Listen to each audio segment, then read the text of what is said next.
हम लोग कल संसद की प्रक्रिया में प्रश्नों के प्रकार पढ़े थे। प्रश्न 4 प्रकार के थे: तारांकित, अतारांकित, अल्प सूचना प्रश्न और निजी सदस्यों द्वारा पूछे जाने वाले प्रश्न। ये 4 प्रकार के प्रश्नों को पढ़ा गया था।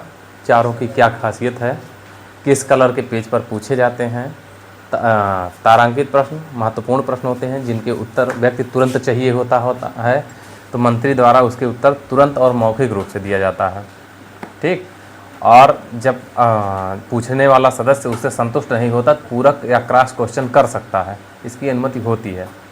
लेकिन अतारांकित प्रश्नों में मंत्री उसका लिखित उत्तर देता है और उस पर क्रॉस क्वेश्चन नहीं पूछे जा सकते। ये सफ़ेद कागज़ों पर पूछा जाता है। अल्प सूचना प्रश्न गुलाबी कागज़ पे पूछा जाता है। इसमें मंत्री मौखिक उत्तर देता है और व्यक्ति को संतुष्ट न होने पर क्रॉस क्वेश्चन कर सकता है। और कुछ प्रश्न निजी सदस्यों द्वारा पूछे जाते हैं जो महत्वपूर्ण विषयों से संबंधित होते हैं। यहाँ तक हम लोग पढ़े थे। हम लोग संसद पढ़े, संसद की प्रक्रिया में सत्र पढ़े, सत्रावसान पढ़े, विघटन पढ़े। फिर सत्र जब चलता है तो कई दिनों को मिला के सत्र बनता है। सत्र में एक दिन को अधिवेशन कहते हैं। यहाँ तक पढ़ा गया था। एक दिन को अधिवेशन कहते हैं। अधिवेशन के पहले घंटे को प्रश्नकाल कहते हैं। प्रश्नकाल में 1 घंटे का होता है 11 से 12। उसमें सदस्य लोग मंत्री लोगों से प्रश्न पूछते हैं। प्रश्न 4 प्रकार के होते हैं। ये यहाँ तक हम पढ़े थे। दूसरा घंटा जो संसद पढ़ रहे हैं, तो चाहे लोकसभा की बात करें चाहे राज्यसभा, दोनों एक सेम टाइप से चलते हैं। तो दोनों में पहला घंटा किसका हुआ? प्रश्नकाल का हुआ। प्रश्नों के प्रकार हो गए। दूसरा घंटा जो होता है उसको शून्यकाल कहते हैं। तो हम लोग शून्यकाल पढ़ रहे थे। दूसरा घंटा कौन सा था? शून्यकाल था। ठीक। तो ये 1962 में ये शब्द पहली बार प्रयोग में आया। और इसको किसने दिया? तो भारतीय पत्रकारों ने दिया है।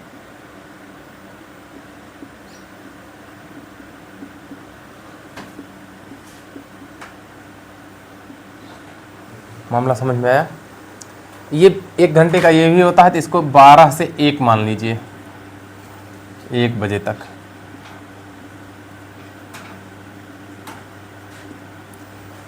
बारह से 1 बजे तक ये होता है। अब इसमें होता क्या है? अभी तक क्या था कि जो प्रश्न पूछे जा रहे थे उसको सदन के मुखिया के अनुमति के बिना हम लोग नहीं पूछ सकते थे। लेकिन अब शून्यकाल में, इसको समझ लीजिए इंट्रोल जैसे बैठ के बातचीत करिए, प्रश्न पूछिए। इसमें क्या हुआ? शून्यकाल में अब सदन के मुखिया की अनुमति नहीं है, मतलब अध्यक्ष की अनुमति की आवश्यकता नहीं है। अब हम डायरेक्ट प्रश्न पूछ सकते हैं। जिस समय बिना पूर्व अनुमति के हम लोग प्रश्न पूछ सकते हैं उसे क्या कहते हैं? शून्यकाल कहते हैं। ठीक है।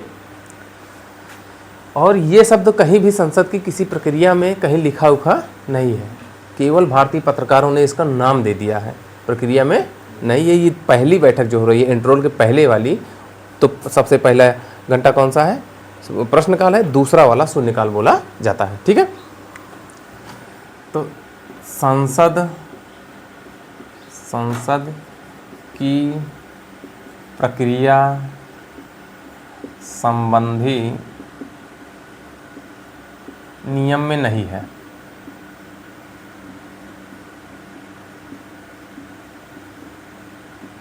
ये था। अब छोटी छोटी चीजें हैं।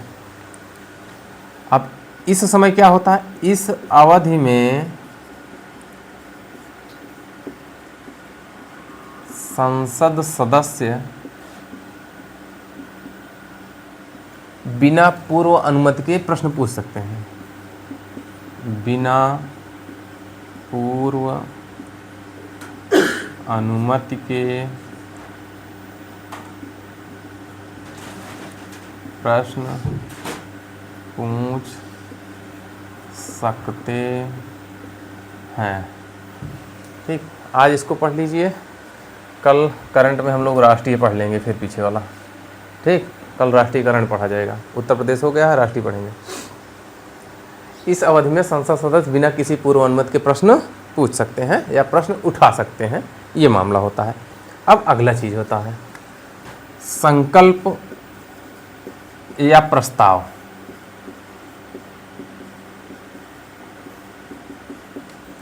संसद की प्रक्रिया में इसका बहुत महत्वपूर्ण वो है।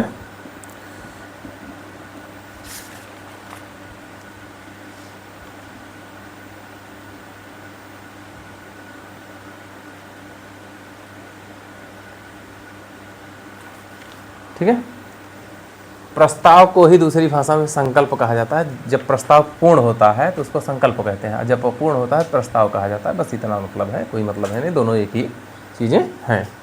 ठीक है, जैसे आप 4 लोग बैठे हैं, कोई मामला चल रहा है, विवाद हुआ है, तो भाई हमारा भी ये प्रस्ताव है, अगर सबको मान्य हो तो, सुझाव है, अगर सब लोग मान लें तो वही संकल्प बन जाएगा। रखा जाता है ना, हमारा भैया ये प्रस्ताव है, हमारा सुन लिया कि जानी है सही मान लिया सबका।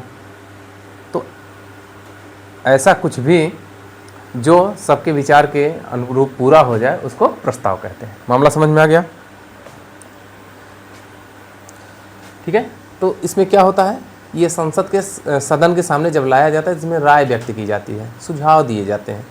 जब प्रस्ताव कोई बात लेके आता है तो उसमें संसद सदस्य क्या करते हैं, बातचीत करते हैं, राय देते हैं, सुझाव देते हैं, ये सारी चीज़ें करते हैं। उसी को क्या कहोगे, प्रस्ताव। क्यों ऐसा होता है? क्योंकि संसद में कोई भी निर्णय बिना खूब चर्चा के, वाद संवाद के कोई निर्णय नहीं लिया जाता। संसद में कोई भी निर्णय बिना खूब चर्चा, वाद संवाद के लिया ही नहीं जाता। इसलिए संकल्प लाया जाता है, उस पर खूब चर्चा होती है, तभी इस पर निर्णय होता है। ठीक है, तो क्या है, तो संसद के समक्ष लाया गया सुझाव। अब जैसे आप ही लोगों के पास कोई सुझाव ला के दे दे, तो आप लोग विचार करोगे, ठीक है तानी थोड़ा समय दीजिए, थोड़ी देर सोचबा वचबा, भैया ये ऐसे हो सकता, यहो तो हो सकता है, आप अपना तर्क देंगे, दूसरा कहेगा नहीं ऐसा भी तो हो सकता है, 2-3-4 लोग हुए, फिर उसमें संशोधन करने का प्रयास करोगे, खूब बात विवाद चर्चा होगी, नहीं आप गलत कह रहे हैं, आप गलत कह रहे हैं, ये सही होगा, नहीं ऐसे होगा, खूब चर्चा होती है। ठीक है, तो संसद में जैसे लाया जाता है सुझाव, उस पर चर्चा शुरू हो जाती है। ठीक है, इसी को क्या कहेंगे, ठीक, इसी के आधार पर आप क्या व्यक्त कर रहे हैं। आप जब हम कुछ सुझाव लाए तो आप लोग क्या कर रहे हैं, अपनी राय दे रहे हैं ना, या अपना निर्णय दे रहे हैं, नहीं ऐसा ही होना चाहिए। राय में क्या है, ऐसा हो सकता है, और निर्णय में ऐसा ही होता है, दोनों में अंतर है ना। इसमें क्या व्यक्त हुई है, निर्णय और राय। तो इसके माध्यम से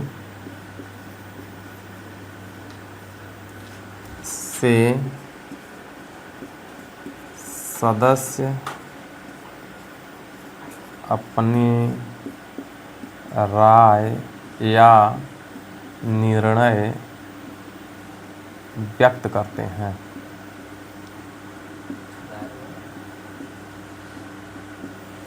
ठीक, व्यक्त करते हैं। क्यों करते हैं? क्योंकि संसद में कोई भी निर्णय खूब चर्चा, चूंकि संसद में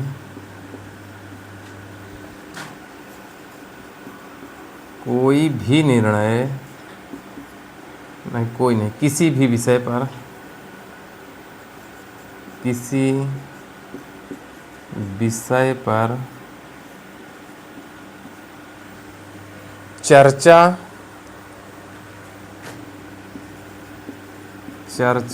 एवं वाद संवाद के बाद लिए जाते हैं।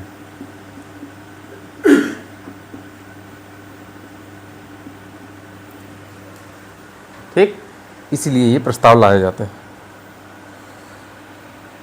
ठीक, तो कुछ भी सदन में आ रहा है, कोई भी प्रश्न आ रहा है, कोई उस किसके निर्णय पे आता है, किसके? हमेशा अध्यक्ष या सभापति के निर्णय के बाद ही सदन में लाया जाए। यह अध्यक्ष, दोनों सदन की बात हो रही, अध्यक्ष या सभापति के निर्णय के बाद ही चर्चा का विषय बनता है। बाद ही चर्चा की जाती है। ये दो चीज़ें संकल्प से संबंधित हो गई। अब आप लोग सोच रहे हो कि संकल्प काहे बता रहे हैं, अभी इतने टाइप के संकल्प हैं, समझ में आ जाएगा। और आज केवल हम लोग संकल्प ही पढ़ेंगे, ठीक है। प्रस्ताव या संकल्प, ठीक है। ये काम क्या करते हैं, तो संसदीय कार्यवाही को गति देते हैं। ये आ गया तभी तो इस कार्यवाही शुरू हो गई, चर्चा शुरू हो गई। तो ये संसदीय कार्यवाही को गति प्रदान करते हैं।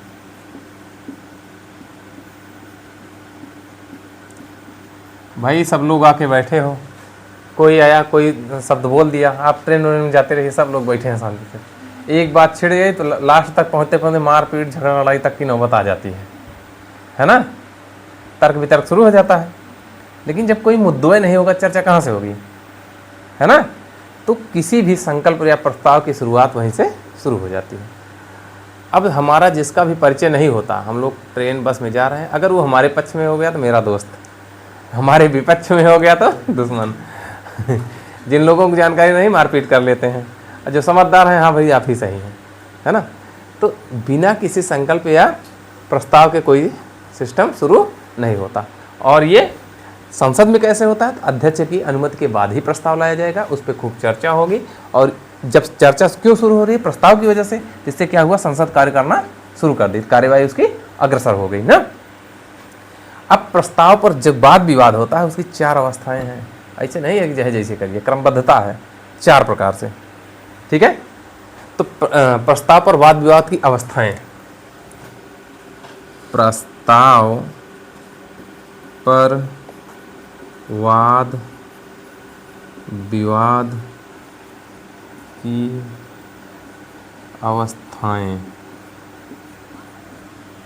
ठीक। तो सबसे पहला काम क्या होता है, प्रस्ताव पेश किया जाता है। सबसे पहले क्या होगा, प्रस्ताव पेश ना। अरे ऐसे समझिए, जैसे 4 लोग बैठे हैं, इसी को विधेयक समझ लीजिए, प्रस्ताव को विधेयक समझ लीजिए। ले गए सबको एक एक पन्ना दे, भाई ये नियम बनाना चाहते हैं, सबको दे दिए, पढ़ो। ये क्या हो गया, प्रस्ताव पेश हो गया।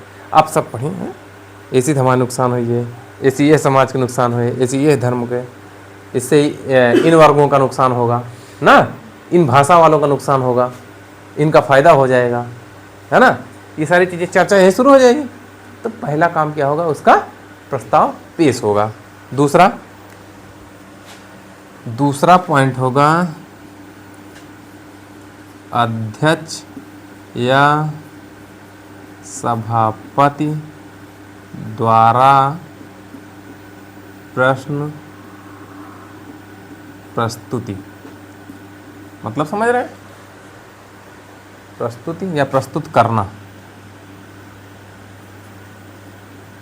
अब हमने कल आपको बताया था कि प्रश्न पूछा जाता है तो किसकी अनुमति से, अध्यक्ष की।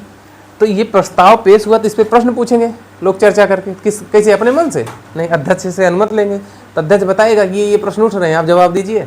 जिसने प्रस्ताव पेश किया है उससे प्रश्न उठेगा ना, ये समस्याएं उत्पन्न होंगी, ये व्यक्ति का प्रश्न इस मुद्दे पर ये है, आप जवाब दीजिए। तो पहला कंडीशन पेश हुआ, दूसरे पे प्रश्न आ गए, भाई पेश होगा तो प्रश्न आएंगे। तीसरा, प्रश्न पहुंचा इस पे पास, अध्यक्ष के पास, अब ये अनुमति देगा, ठीक है।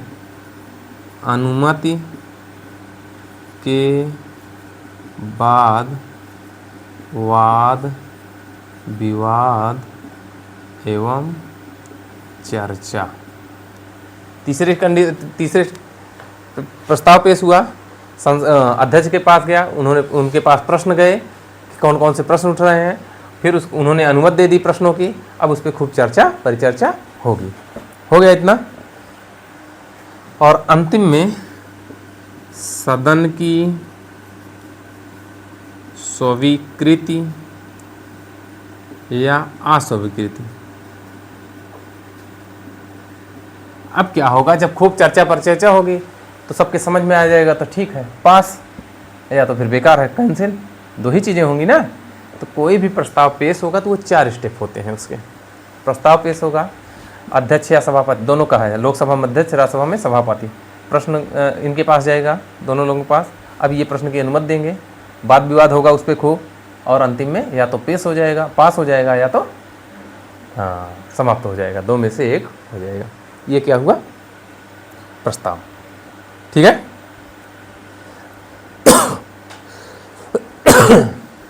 क्लियर हुआ? ये प्रस्ताव कितने प्रकार के होते हैं ये देखिए, प्रस्ताव के प्रकार। तो इसको मिटाएं ऊपर थोड़ा सा।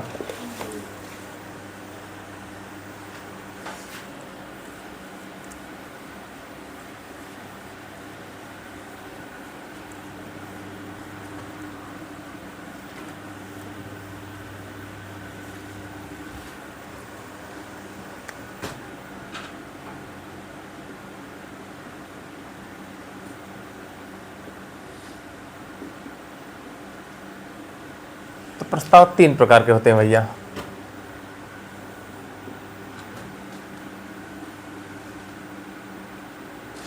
मूल प्रस्ताव,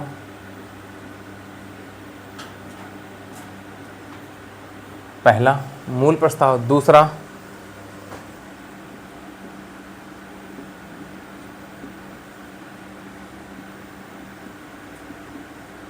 और तीसरा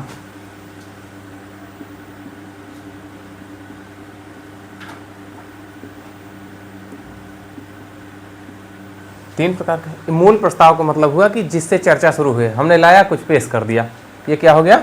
मूल प्रस्ताव। ठीक। अब मान लीजिए इस प्रस्ताव में कुछ कमी है, तो एक अलग पेज से जोड़ के ला के देते हैं, भाई ये कमी थी, इसको और जोड़ लीजिए, तो कौन सा हुआ?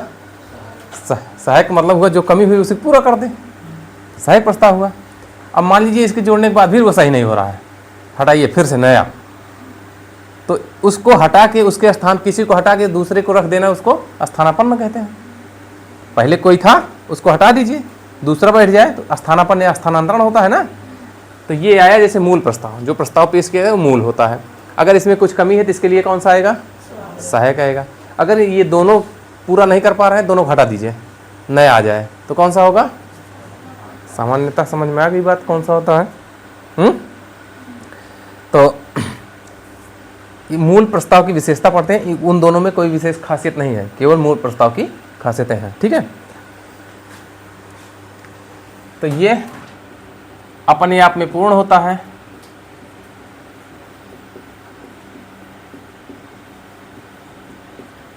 ठीक,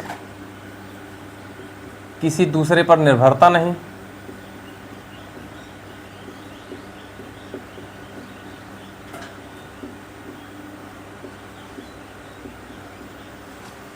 पहला क्या हुआ? पूर्ण होता है, किसी अन्य पर निर्भरता नहीं होती। कौन कौन से होते हैं? तो आपने राष्ट्रपति का अभिभाषण भी पढ़ा, इसका उदाहरण देख लीजिए। राष्ट्रपति के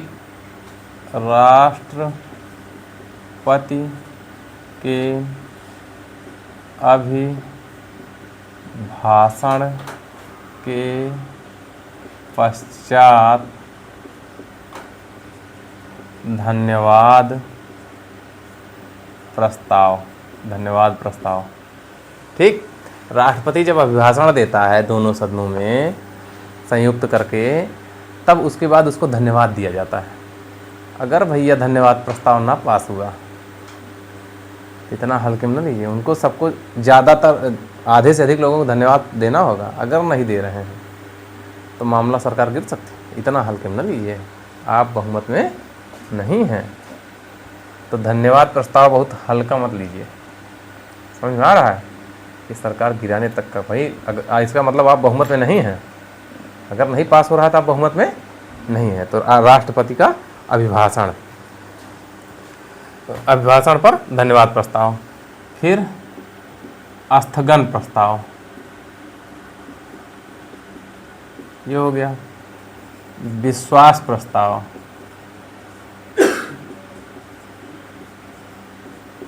अविश्वास प्रस्ताव,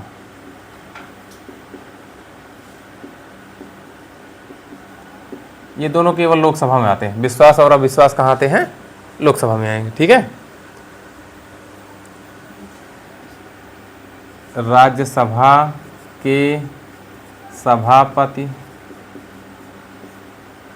उपसभापति, राष्ट्रपति, राष्ट्रपति चाहे महाभियोग लिखिए चाहे हटाने हैं, को हटाने का संकल्प, प्रस्ताव, ये सभी कैसे होंगे? मूल प्रस्ताव होंगे। ठीक। अब ये जो होता है, ये मूल प्रस्ताव होता है, मूल प्रस्ताव के विकल्प के रूप में, प्रस्ताव के विकल्प के रूप में नवोदय और केवीएस में ऐसे टीम बना के ऐसे पूरा ये सब कराया जाता है। हम लोग पढ़ रहे हैं केवल, वहाँ पे कराया जाता है। राष्ट्रपति चुने जाते हैं, उपराष्ट्रपति, प्रधान में सब चुनाव होता है पूरे विद्यालय में, सबका काम होता है। ठीक। और सहायक की खासियत क्या है? अन्य प्रस्ताव पर आश्रित होते हैं। ठीक। ये 3 प्रकार के प्रस्ताव होते हैं। हम लोगों को क्या है, जल्दी मिल जाए, उत्तर मिले, आंसर करें, काम खत्म हो जाए। सीख लीजिए, ज़िंदगी में बहुत काम करेगा। मान लीजिए जीत के चले गए आप विधानसभा, विधायक बन गए, सांसद बन गए, राज्यसभा से किसी ने भेज दिया आपको,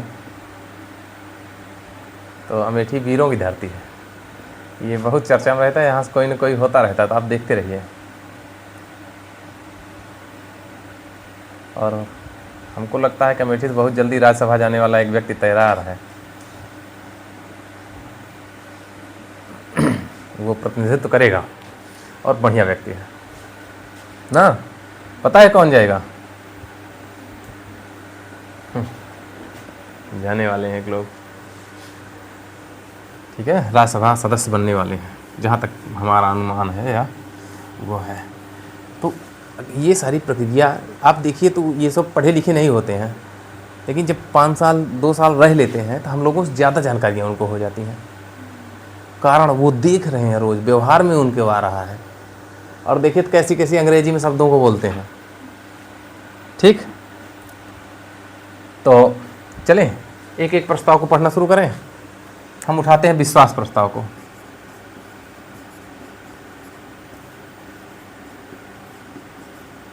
तो विश्वास प्रस्ताव कब लाया जाता है? जब विपक्ष ने अविश्वास प्रस्ताव लाया हो, तो उसको साबित करने के लिए विश्वास प्रस्ताव लाया जाता है कि हम लोकसभा में बहुमत में हैं। इसको साबित करने के लिए विश्वास प्रस्ताव तो कहाँ लाया जाता है? लोकसभा में लाया जाता है। हाँ, पॉइंट टेक्निकल क्लियर रखिएगा। तो कहाँ लिखा है ये? अनुच्छेद 75 में लिखा गया है कि जो सरकार होती है, जो मंत्रिपरिषद होती है, उसको लोकसभा का विश्वास प्राप्त होना चाहिए। ठीक। तो अनुच्छेद 75 कहता है कि मंत्रिपरिषद, ध्यान दीजिएगा, यहाँ मंत्रिपरिषद मंडल नहीं लिख रहे हैं ना स्पेशल लिख रहे हैं, इसमें प्रधानमंत्री भी है। मंत्रिपरिषद को लोकसभा का विश्वास हासिल होना चाहिए या प्राप्त होना चाहिए। ठीक है। विश्वास प्राप्त हो। ठीक है। दूसरा कौन सा है? अविश्वास प्रस्ताव। अविश्वास प्रस्ताव इसी अनुच्छेद 75 में ही इसका भी वर्णन है, आर्टिकल 75 में, कि जब मंत्रिपरिषद को लोकसभा में बहुमत न हो, ऐसी शंकाएं उत्पन्न हो जाए, तो उसके खिलाफ विपक्ष द्वारा अविश्वास प्रस्ताव लाया जा सकता है। लेकिन शर्त क्या है? अविश्वास प्रस्ताव लाने के लिए कम से कम 50 सदस्यों के हस्ताक्षर होने चाहिए। ठीक। ठीक है। तो इसे कहाँ लाया जाए? इसे लोकसभा में लाया जा सकता है। अच्छा, राज्यसभा में काहे नहीं लाओगे? हाँ, विघटित लोकसभा होती है, राज्यसभा नहीं होती, इसलिए राज्यसभा में नहीं आएगा, हमेशा कहाँ आएगा? लोकसभा में। और इसका अविश्वास प्रस्ताव की प्रक्रिया जो है वो नियम 198 में बताई गई है। ठीक है, तो नियम 198 में इसकी प्रक्रिया बताई गई है।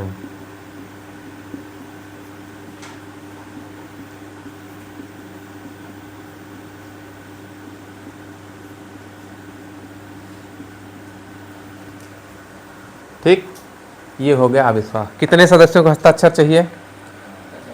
हाँ हाँ। और लोकसभा में जो अध्यक्ष होते हैं, इसको जब पेश किया जाता है तो कारण नहीं बताया जाता। कुछ प्रस्तावों में कारण बताना होता है, क्यों ला रहे हो इसको। अविश्वास में लोकसभा में कारण नहीं बताना होता। ठीक है, तो लोकसभा में इसे स्वीकार करने का कारण नहीं बताना होता है। अरे सिंपल सी बात है, ये लाया क्यों जा रहा है? क्यों आप अल्प बहुमत में है, इसमें बताएं क्या? आप अल्प बहुमत में है, आपको बहुमत नहीं है तो ला रहे हैं। आप साबित करिए, रहिए सरकार में। ठीक ठीक है। और कितने सदस्य की आवश्यकता होती है? 50 सदस्यों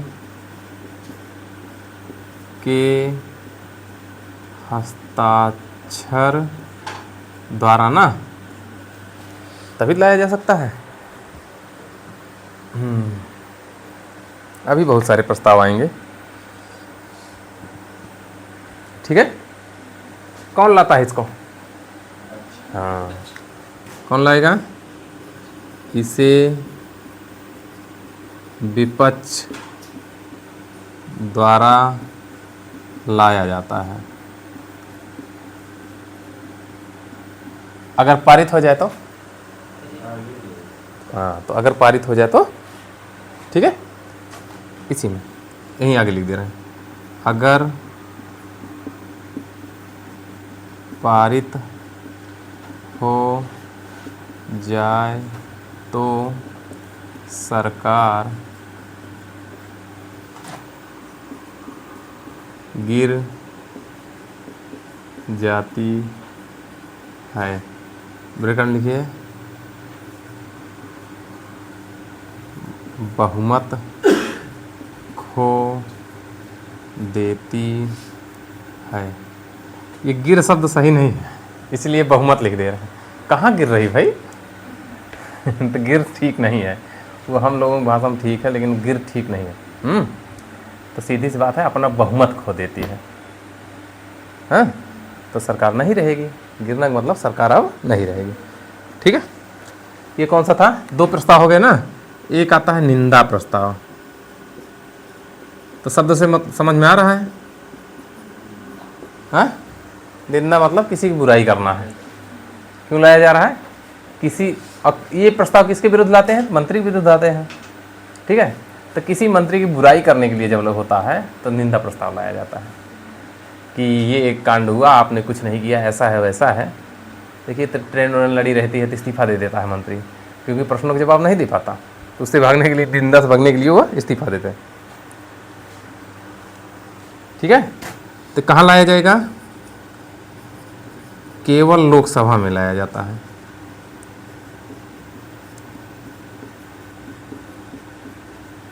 ठीक, और इसको स्वीकार करने का, इसमें था कारण नहीं बताना है, इसमें कारण बताना है। इसे स्वीकार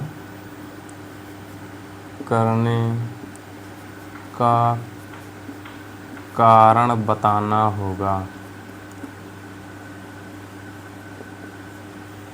ठीक,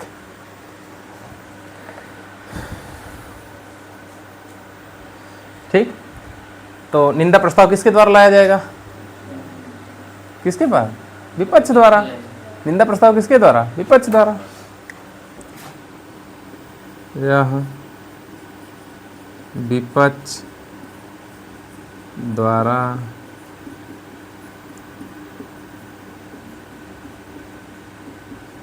अगर पास हो जाए तो, अगर ये लोकसभा में पास हो जाए, अब क्या होगा? कुछ नहीं होगा,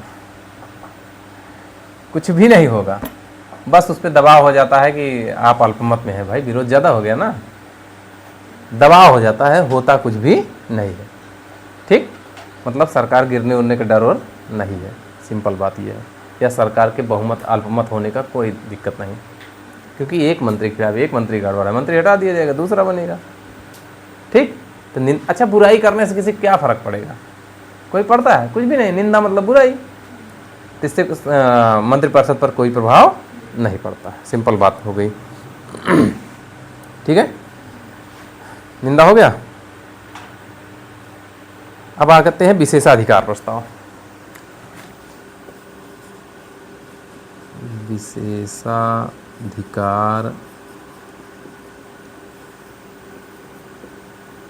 प्रस्ताव।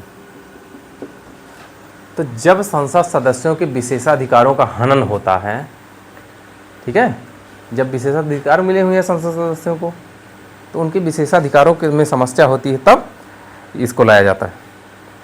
ठीक है, जैसे सभी सदस्य हैं, तो जो मंत्री होता है वो भाई मुखिया बन जाता है विभाग का। अब वो किसी से विशेषाधिकार का हनन कर दिया, भाई मंत्री है ना, हनन कर दिया, तो उसके खिलाफ, मंत्री के खिलाफ हमेशा आएगा। इससे क्या होगा? विशेषाधिकार प्रस्ताव आएगा कि आपने हमारे विशेषाधिकारों का उल्लंघन किया है। बहुत फर्क पड़ता उड़ता नहीं है इससे, बशर्ते आता है तो उन पे दबाव बन जाता है, भाई अब भविष्य में ऐसी गलतियां नहीं होनी चाहिए, इसीलिए ये लाया जाता है। ठीक है, तो किसके द्वारा? सदन के किसी भी सदस्य द्वारा। मतलब ये पक्ष विपक्ष दोनों, भाई जिसके अधिकारों का उल्लंघन होगा, जिसको बेइज्जत करोगे वही लाएगा ना। तो किसी द्वारा, किसी के द्वारा, किसके खिलाफ आता है? मंत्री के खिलाफ। ठीक है, किसी भी सदस्य द्वारा मंत्री के द्वारा विशेषाधिकार उल्लंघन पर, विशेषाधिकार उल्लंघन पर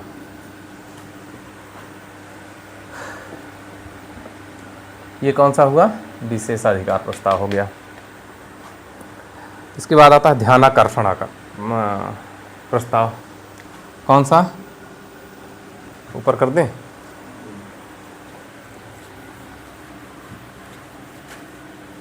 ध्यान आकर्षण प्रस्ताव। इसका मतलब समझ में आ रहा है शब्दों से? ध्यानाकर्षण प्रस्ताव ये कब लाया जाएगा? जब संसद चल रही, कोई विशेष मुद्दा हो गया, कोई दुर्घटना हो गई या कोई विशेष कारण हो गया, तब रोक के कहेंगे पहले इसके पे चर्चा करिए। तो इसको कहते हैं विशेषाधिकार। हैं, ध्यान आकर्षण, इस पे ध्यान, सब लोक महत्व का मुद्दा है तो उस पर ध्यान आकर्षित करने के लिए ये लाया जाता है। कोई विशेष मामला हो जाए, कहीं किसी राज्य में कोई बात हो जाए, अद्भुत बात हो जाए, उसके लिए। ठीक है, तो इसको कहते हैं ध्यान आकर्षण। तो लोक, जैसे कोरोना आ गया था तो मंत्री ने उसको पेश किया कि आप कर क्या रहे हैं भाई, आप बताइए। तो लोक महत्व के मुद्दे पर, महत्व के मुद्दे पर मंत्री का ध्यान आकर्षण करने के लिए, आकर्षण हेतु, क्या हो गया? ध्यान आकर्षण प्रस्ताव हो गया। अब है इसके बाद स्थगन प्रस्ताव। स्थगन प्रस्ताव को बताए थे।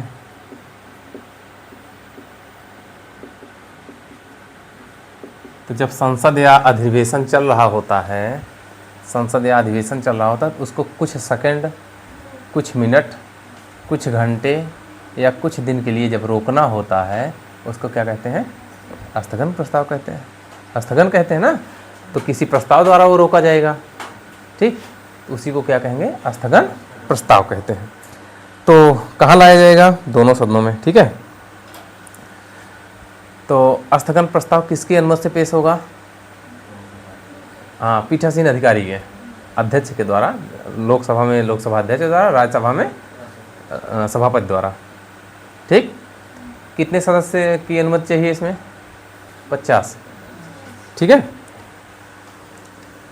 तो 50 सदस्यों की अनुमति से पीठासीन अधिकारी द्वारा,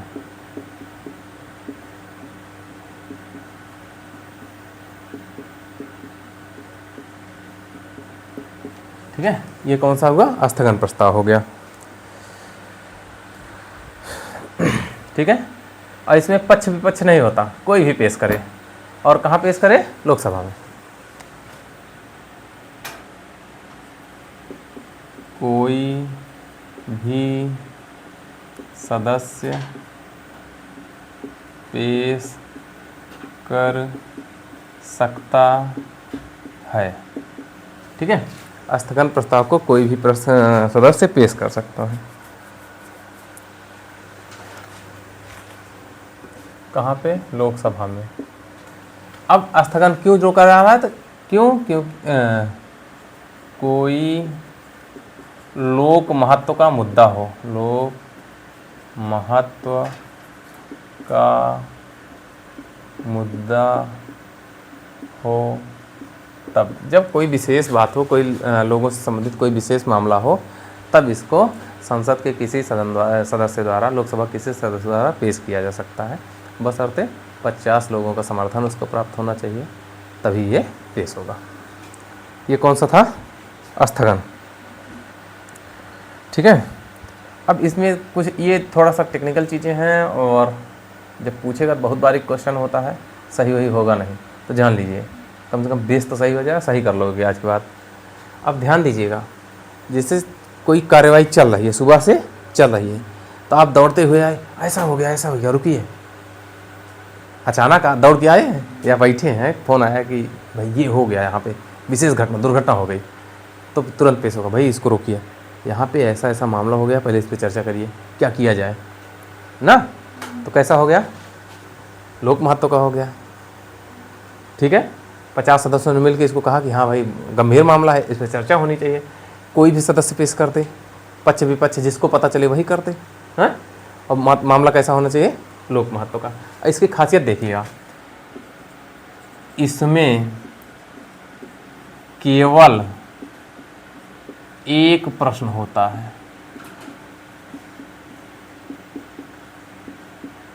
दो प्रश्न नहीं पूछ सकते, एक पूछवा, एक मामला अचानक भा है ना।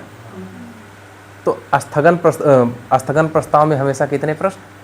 एक मुद्दे पे चर्चा होगी, मुद्दा कह लीजिए, प्रश्न कर लीजिए, ठीक है। तो एक मुद्दा या प्रश्न, इसको प्रश्न ठीक नहीं, केवल एक मुद्दा, ऐसे कर लीजिए, मुद्दा ही उठाया जा सकता है, ठीक। अब यहाँ पे कुछ टेक्निकल चीज़ें हैं, वो ये है, लेकिन एक मुद्दा तो उठेगा, लेकिन कौन सा? लोक महत्व का होना चाहिए, लेकिन कौन सा? तो कुछ मुद्दे ऐसे हैं जो नहीं उठाए जा सकते, उनको कौन कौन से नहीं उठाए जा सकते, ठीक है। एक मुद्दा उठेगा, वो लोक महत्व का होना चाहिए, ये सही है। और तत्कालिक या तुरंत कोई घटना हुई हो उसके लिए उठाया जाना चाहिए, हाँ। एक ही मुद्दा उठे, तात्कालिक घटना हेतु घटना हो, ठीक है। और लोक महत्व का हो, ऊपर किए हैं। कौन से मुद्दे नहीं उठाए जा सके? तो स्थगन में ऐसे विषय नहीं उठाए जा सकते हैं। अब इस पे देखिए तो मैं बता रहा हूँ, दिमाग लगा दीजिए तो कुछ है नहीं, ऑटोमेटिक पहले से पता है। नीचे मिटा दे रहे हैं थोड़ा सा। तो कौन से, देखिए अगर कोई मामला, आप देखिएगा कभी ध्यान से, मुकदमा कोई मामला कोर्ट में चल रहा है, तो उस पर संसद में आपने अनुच्छेद 121, 20, 22, 3 बताए हैं ना। तो जब 122 के तहत संसद की पर मुकदमा, संसद की कार्रवाई मुकदमा कहाँ नहीं चलेगा, न्यायालय में। 121 के तहत न्यायालय की चर्चा संसद में नहीं होगी ना। तो वहाँ पे ऐसा कोई भी बात, ऐसा कोई भी चर्चा जो न्यायालय में विचाराधीन है, उसकी चर्चा यहाँ नहीं होगी। पहला मुद्दा समझ में आया। दूसरा, ऐसा कोई भी मुद्दा जो पहले यहाँ चर्चा हो चुकी है उसको नहीं उठा सकते, क्योंकि पहले चर्चा हुई है। इसमें एक ही प्रश्न उठाना है जो तात्कालिक मुद्दा हो ना। अगर पहले चर्चा हो रही तो क्यों उठा रहे हो भाई, न्यायालय में विचाराधीन है तो उसमें हम कुछ कर नहीं सकते, न्यायालय निर्णय करेगा। 2 जगह क्लियर हो गया। तो 2 हो गए ना। अगर संसदीय विशेषाधिकार से है तो उसके लिए अलग है, यहाँ नहीं उठा सकते संसदीय विशेषाधिकार, ठीक है। अब अगर कोई और प्रस्ताव आया है उसमें भी इसकी चर्चा की गई है, तब भी नहीं उठा सकते, क्योंकि अन्य प्रस्ताव में उसकी चर्चा हो चुकी है। तो ये 4 ऐसी जगहें हैं जहाँ पे स्थगन प्रस्ताव नहीं लाया जा सकता, ठीक। तो इसे क्रमबद्ध कर दीजिए। न्यायालय में विचाराधीन हो, ठीक, पहले चर्चा हो चुकी हो, सत्र में पहले चर्चा हो चुकी हो, फिर अन्य प्रस्ताव में चर्चा हो चुकी हो, और अंतिम है संसदीय विशेषाधिकार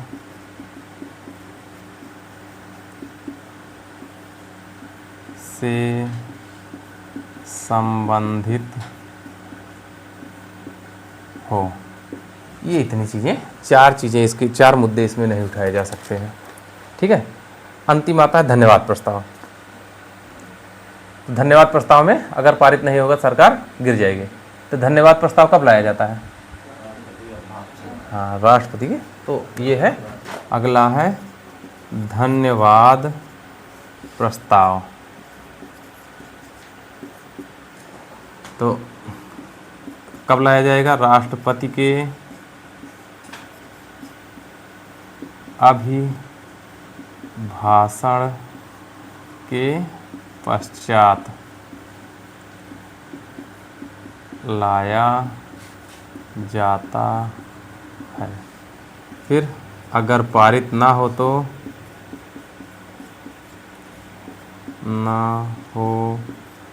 सरकार गिर जाएगी, नहीं, बहुमत खो देगी।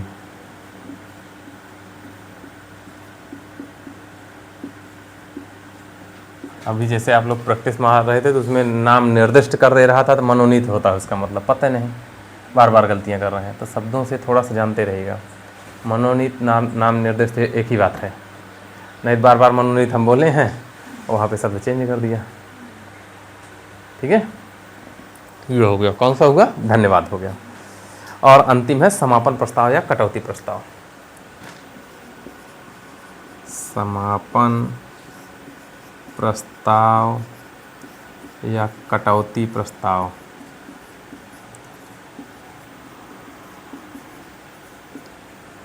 ठीक।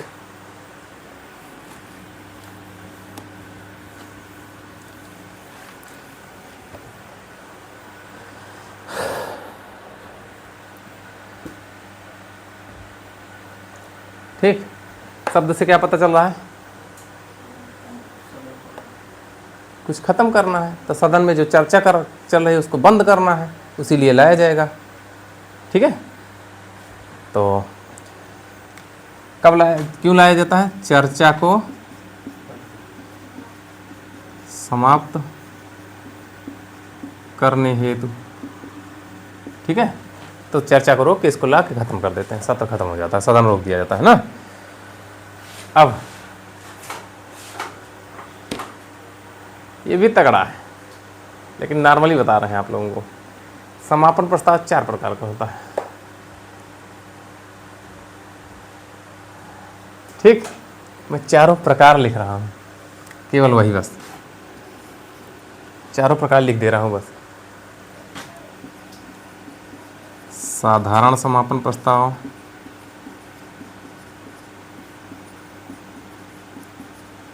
अब आपको लग रहा होगा विधायक एमपी बहुत काम करते हैं। अभी तक लगता था कुछ करते नहीं, जाकर बैठते हैं। आप देखिए, लग रहा है ना बहुत काम करते हैं। हाँ, काम होता है।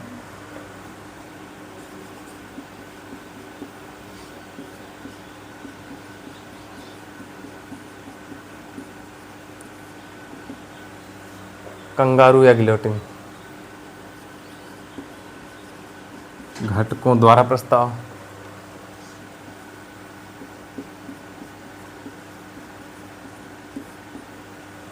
और अंतिम है कंगारू या गिलोटिन, एक ही है। 3 प्रकार इसके कर लीजिए। इसमें भैया एक चीज़ पूछा जाता है, वो है कंगारू या गिलोटिन क्या है। ठीक, ये चीज़ पूछी जाती है, इसको जल्दी नोट करिए, तब बताते हैं।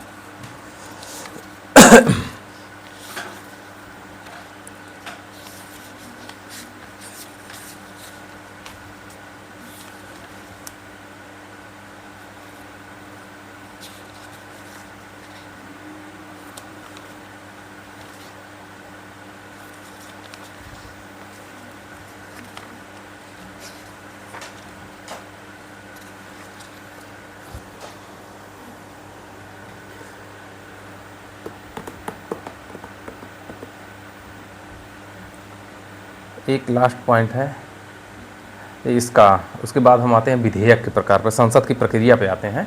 उसके पहले संसदीय विशेषाधिकार को पढ़ेंगे, अनुच्छेद 105 को थोड़ा सा, उसके अलावा फिर वही लास्ट है। ठीक है, यहाँ पे जगह कम है थोड़ा सा, इसी वजह से रुके हुए हैं। ऊपर चेक करें, यहाँ नीचे आएगा नहीं, ऊपर मिटा दें तो नीचे कम आ नहीं पाएगा, इसीलिए। संसदीय विशेषाधिकार, संसदीय विशेषाधिकार 105 अनुच्छेद में इसका वर्णन है। ये 2 प्रकार का होता है, एक होता है सामूहिक, एक होता है व्यक्तिगत। ठीक, व्यक्तिगत में 2 छोटे छोटे हैं। व्यक्तिगत में वो है जब संसद की कार्यवाही, ठीक है, चल रही है, तो उसमें सिविल गिरफ्तारी से मुक्ति, यही है।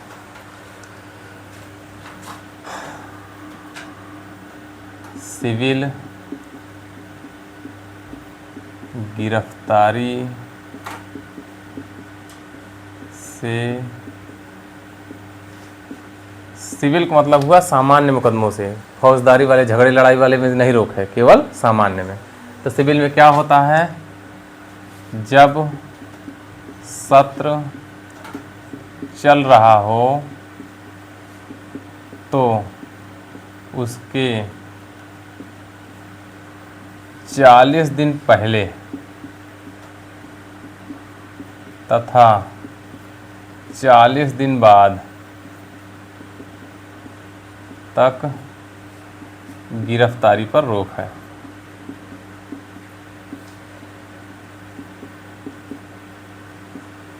लेकिन अभी आप ध्यान दीजिए, तो कल का मुद्दा बता रहे हैं ऑन स्पॉट। 130वां संविधान संशोधन विधेयक पेश हुआ। 100 विधेयक बोल रहे हैं, अधिनियम नहीं कह रहे हैं। कल पेश हुआ है, उसमें ये है कि मुख्यमंत्री प्रधानमंत्री को अगर जेल होती है 30 दिन से अधिक हो रही है तो उनको अपने पद से इस्तीफा देना, उनका पद समाप्त हो जाएगा। अभी तक ऐसा नहीं था, वो जेल से सरकार चला लेते थे। ठीक, अब ये व्यवस्था नई लाई गई है कि ये जो रोक थी 40 दिन पहले सिविल मामलों में है, लेकिन यहाँ पे इस तरीके से सिविल मामलों में ही अगर गिरफ्तारी हो जा रही है तो पद तो भाई कैसे हो जाए गिरफ्तारी, इसका मतलब हो सकती है। तो पहला मुद्दा हुआ। ठीक, दूसरा था गवाह के रूप में उपस्थिति से स्वतंत्रता।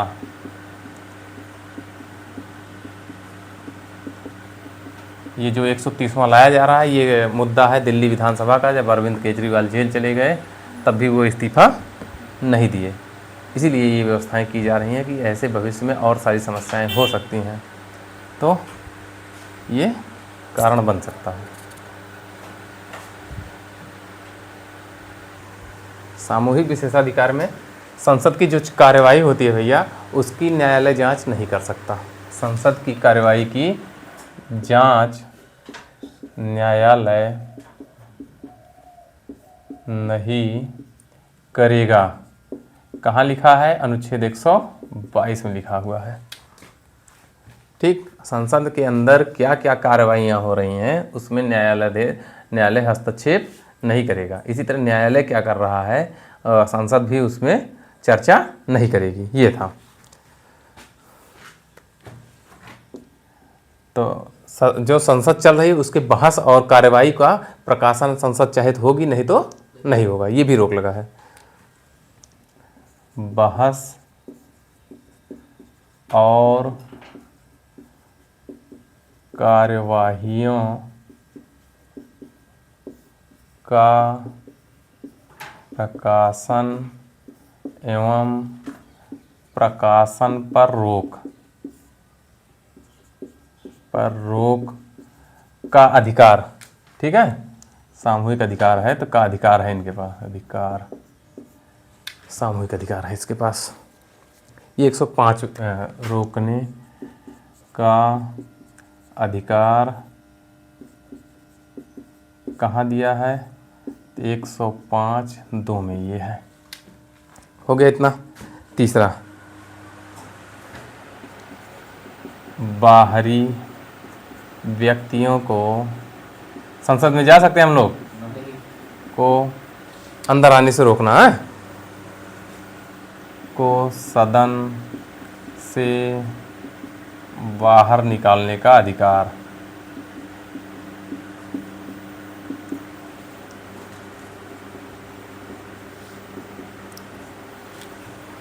ये हो गया। ठीक है, विशेषाधिकार हनन पर बाहरी व्यक्तियों को दंड देने का अधिकार। ठीक, एक ये हो गया। 2 पॉइंट और हैं, इसी को पूरा कर दीजिए। बस हो गया इतना।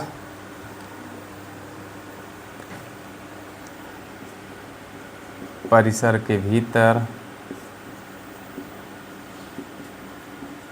सभी मामलों को विनियमित करने का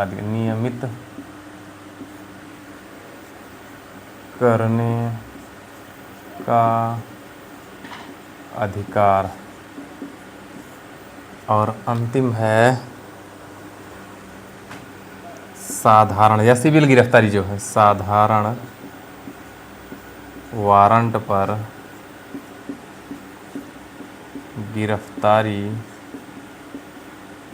गिरफ्तारी से का विशेषाधिकार का विशेषाधिकार। ये इतना था।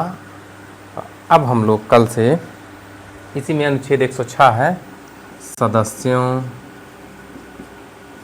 के वेतन एवं भत्ते दिया। संसद सदस्यों के वेतन भत्ते कहाँ? 106 में। यहाँ तक हम लोग पढ़िए। अब 107 से 111 ये दिया है संसद की प्रक्रिया, विधायी प्रक्रिया, कानून कैसे बनते हैं। ठीक है, तो कल हम लोग वही करंट पढ़ेंगे या तो संसद की विधायी प्रक्रिया पढ़ा जाएगा। आज हम लोगों ने प्रस्ताव पढ़ा। ठीक है, तो ये यहीं पे ख़त्म हुआ। अगले दिन हम लोग पढ़ेंगे संसद की विधायी प्रक्रिया, चाहे राष्ट्रीय करंट अफेयर। ठीक।